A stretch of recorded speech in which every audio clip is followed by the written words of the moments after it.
What's up guys, it's the Smart Home Helper, and today I'm going to be showing you how to change your passcode on the Amazon Basics lock.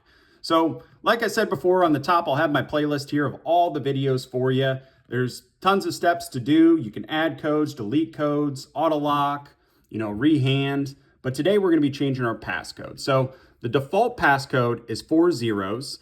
If that's not your passcode and you don't know what it is, you want to go ahead and factory reset this lock and just start from scratch. So my default code is 4 zeros. So I'll go ahead and click that. So 1, 2, 3, 4. I'll hit the lock button. I'll type a 4 now. Lock button again. And now I'm going to type in my new code. And we'll go 5, 4, 3, 2. And then I'll click the lock button to confirm. If you get the green light there, that knows that you did everything correct.